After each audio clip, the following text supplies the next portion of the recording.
President Cockett, Board of Trustees, faculty and staff, parents, siblings, grandparents, other family, friends, Utah State University class of 2017, and of course, Big Blue. Congratulations.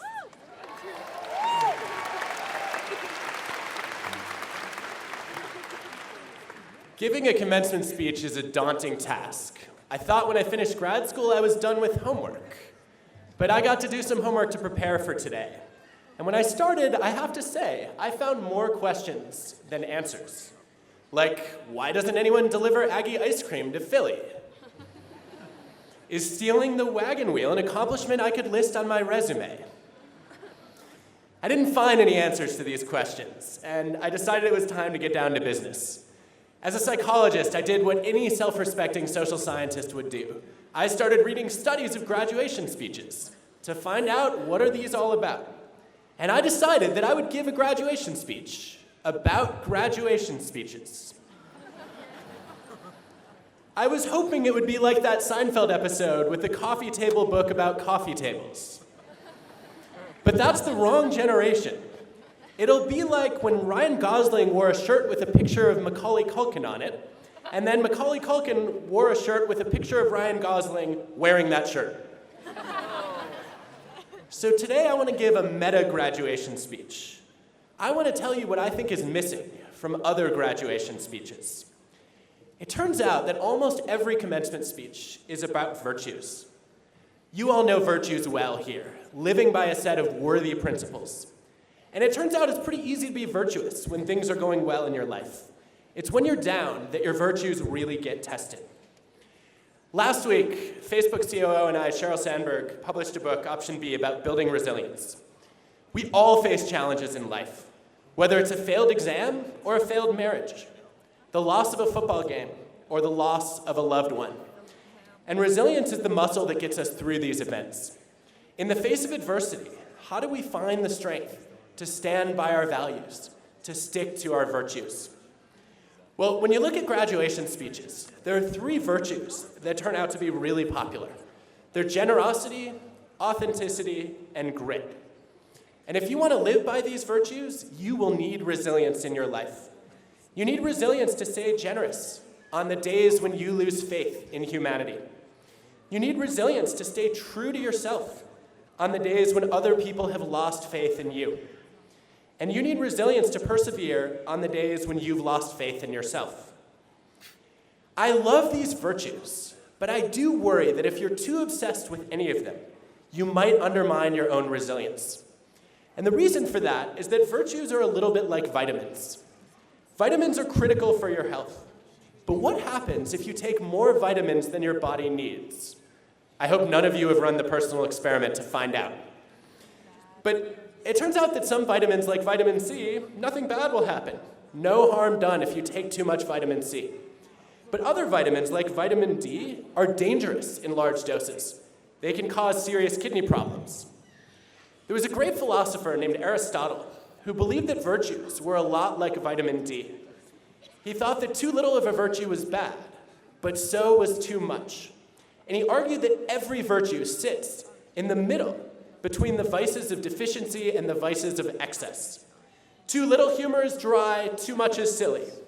Too little pride makes us meek. Too much makes us narcissists.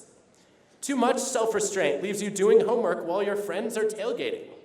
And too little self-restraint means you are really going to regret eating that fourth Scotsman dog. Well, if you're not a fan of the ancient Greeks, the same point was made by another great philosopher named Goldilocks. Goldilocks teaches us that, like porridge, virtues can run too hot or too cold. More is not always better. My colleague Barry Schwartz and I have argued that if you want happiness and success, you need to find the sweet spot between the extremes of too little and too much. You need to look for that just right. So let's talk about how this plays out for the major virtues that show up in commencement speeches. Generosity. It's the single most common theme in graduation speeches. Help others. That's the message of nearly 2/3 of them. And I'm a huge fan of generosity. I've spent my whole career studying it. I wrote an entire book about how it can not only drive our happiness, but also our success. I found in the long run, givers tend to outperform takers. And if you don't believe that, look no further than these amazing benefactors here, John and Karen Huntsman. They are living proof of the power of generosity.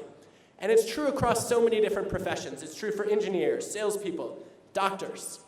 And even if giving does not guarantee more success than taking, it just turns out to be a more meaningful way to live our lives. But there's such a thing as being too generous. If you are too generous, that turns out to be a recipe for burnout. Take teachers. Education is all about helping students. So we tend to love teachers who are selfless. But in some research I did with a colleague, Reb Rebele, we actually found that the most selfless teachers ended up being the least engaged in the classroom. And their students did the worst on standardized achievement tests. So you know what this means about the best teachers. They had about as much compassion as Frank Underwood, if he were about maybe half Demogorgon. No, the effective teachers were the ones who cared really deeply about their students, but they also did what we're all advised to do on airplanes. They secured their own oxygen masks before assisting others. Now, if you're George Carlin, you laughed at that advice, saying, "I do not need to be told that." But this is critical advice for living a good life. The teachers who said, "I am going to care about students, but not at my own expense," they felt less altruistic, but they actually helped more. They were able to give in ways that were energizing instead of exhausting, and ways that ultimately were sustainable. So my advice today is help others, but don't sacrifice yourselves. A second beloved virtue is authenticity. Be true to yourself. It's a core theme in more than half of commencement speeches. And I'm not going to encourage anyone in this room to be false to yourself. Of course, you should be genuine. But if authenticity is the virtue you prize most in life, there is a real danger that you will stunt your own growth. To be authentic, you have to be crystal clear about your identity and values. Who am I? What's important to me? You need to know the answers to those questions. And if you get clear about the answer to those questions, that can tether you to a fixed anchor and close the door to personal growth. When I was in grad school, a friend asked me to give a guest lecture for her class. I was terrified of public speaking, but I wanted to be helpful, so I agreed. And I thought as a learning opportunity, after the class, I'll give out feedback forms to find out how I can get better. And let me just tell you, it was brutal.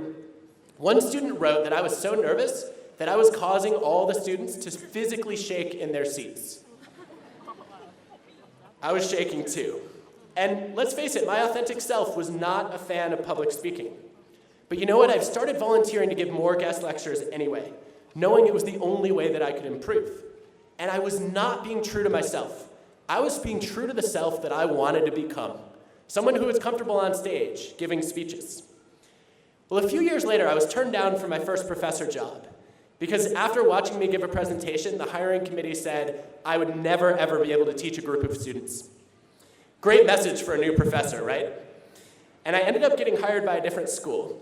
My first year there, I was asked to teach a 4-hour class for colonels in the US Air Force. I was 25, they were twice my age. They had dozens of medals on their uniforms, thousands of flight hours under their belts, and billions of dollars in budgets under their command. Plus, they all had cool nicknames like Stryker and Sand Dune. It was like a scene out of the movie Top Gun. And I knew I needed to establish credibility, so I started sharing my credentials. And at the end of the session, their feedback forms were even less fun than the ones from college students. One of the Air Force colonels wrote, "There was more quality information in the audience than on the podium." Dagger to the heart. Another wrote, "I gained very little from this session, but I trust the instructor did gain useful insight." Thanks for laughing at me.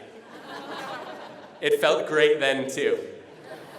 Well, here's the problem. I had already signed up to give one more class for another group of colonels, and I didn't have time to change my content, let alone learn something new. All I could do was change my introduction and try to set the stage differently. Total authenticity would have been to come in and say, "Look, I've got to be candid with you. I bombed my first class, but guess what? You're going to get the same 4 hours of material that your colleagues hated." And that would have made me look weak. So I tried to find the sweet spot between authenticity and credibility. I didn't say a word about my expertise this time. I opened by saying, look, we're going to spend the next 4 hours together, and I know what you're thinking right now. What could I possibly learn from a professor who's 12 years old? Stunned silence. The only sound that I could hear was my racing heartbeat. But finally, a colonel, codenamed Hawk, piped up. And he said, come on, that's way off base. I'm pretty sure you're 13. Well, I ended up teaching the exact same material, but the feedback was night and day different. One colonel wrote, although junior in experience, Adam dealt with the studies in an interesting way. And another wrote, I can't believe Adam is only 12. He did a great job. Sadly, youth is not one of those honors you get to hold on to. But my advice from that experience is you should be true to yourself, but not so much that your true self fails to evolve. Let's talk about the third popular virtue, grit. Never give up. It's the theme of more than 4 out of 10 of every graduation speeches. And look, persistence is key in life, for happiness, for success. There's the author whose novel was rejected half a dozen times. The artist whose cartoons were turned down over and over.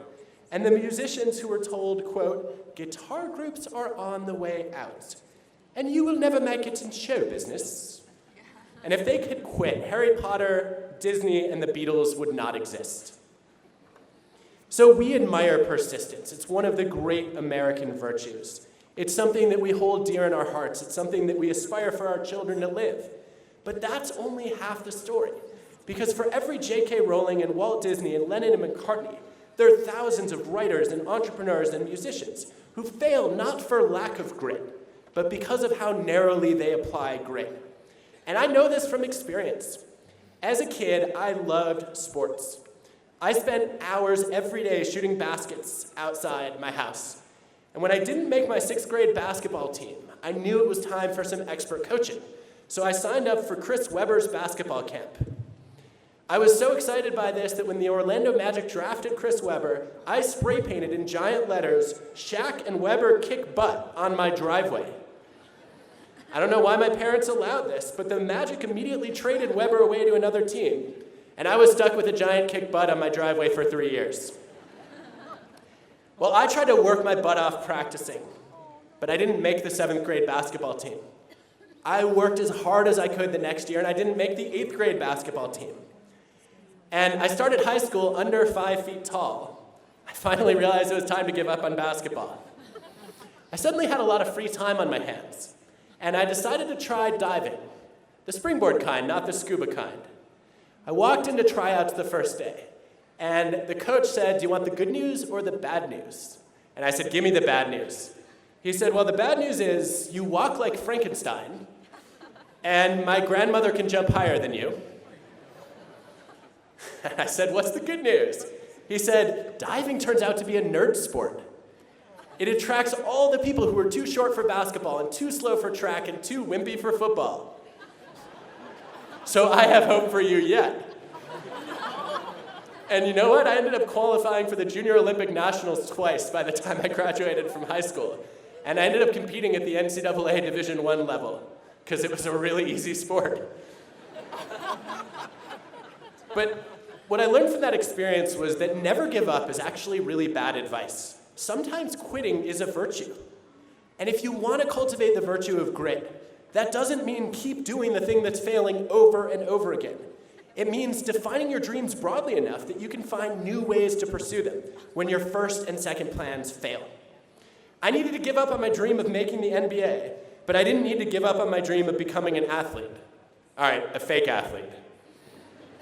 And you see this all the time. Those of you who watch Shark Tank, I bet you have seen a pitch from an entrepreneur who has real potential as a business person, but desperately needs to give up on that current startup. Not that I have anything against a cafe where you can sip latte next to cats, or a tongue brush that lets you lick your cat's tongue, or wine for cats. Yep, all Shark Tank pitches. So I think that sometimes resilience comes from gritting your teeth and packing your bags. And other times it really comes from having the courage to admit your flaws and accept your failures. When I got tenure and decided to write my first book, my literary agent asked for a proposal. And I did something I would never wish on my worst enemy, which is I got so excited about the ideas that I ended up accidentally writing the whole book instead of just the proposal. Over 102,000 words. I sent it over, and my agent gently told me that my writing might interest a fellow academic, but that was about it, and no person in their right mind would ever read a sentence that I wrote. So if I believed in this idea of never give up, I might have gone to another agent, or I might have gone to publishers directly. But resilience meant having the strength to take the feedback to heart and start over. I had the same goal, writing a book about generosity, but a different strategy, writing something that people might actually want to read. Should have thought of that before the 102,000 words.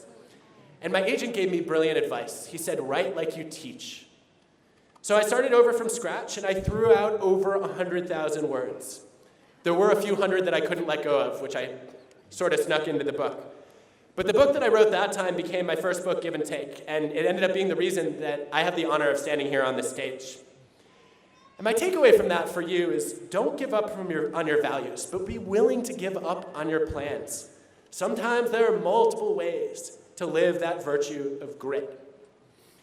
So if I can leave you with a big thought today, it's to take a page out of this Goldilocks story.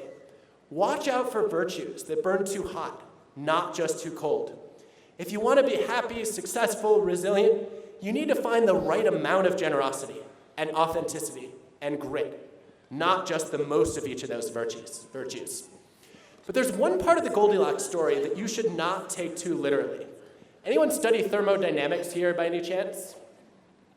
All right, we've got a few of you.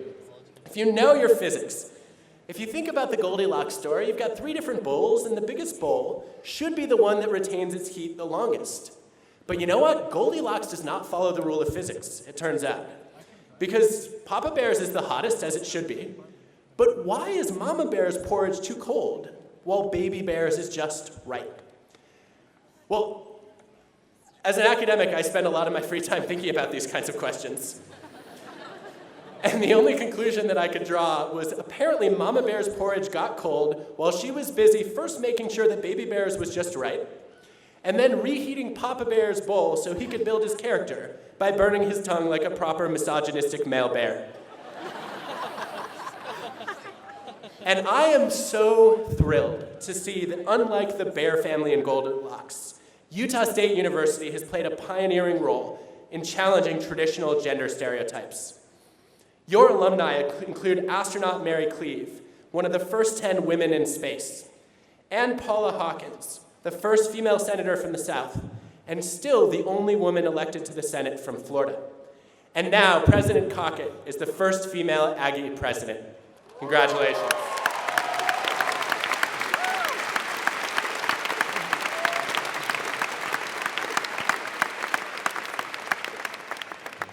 And we should celebrate the shattering of glass ceilings every time that happens. But we shouldn't get complacent, because the fight to support underrepresented groups is never finished. And this is one virtue that doesn't follow the Goldilocks rule. Appreciate diversity is a 4th virtue that shows up in a 1/3 of graduation speeches. And I believe it's the one virtue where a lot more is always a lot better. There is no such thing as too much diversity in our lives. Diversity, it turns out, lies at the heart of resilience. As President Cockett can tell you, in biology, we have diverse genes to protect different species against disease and prepare different species for different climates. In companies, we have diverse expertise to protect against groupthink and prepare for a changing, turbulent, disrupted world. And in countries, diverse backgrounds and values are essential to a strong and successful democracy. In communities, diversity is an unlimited virtue because it keeps different virtues in balance. And as graduates, that's what you will contribute to the world, different virtues. And you all should be incredibly proud of the diversity of those virtues. So today, I wish you warm congratulations, and go Aggies!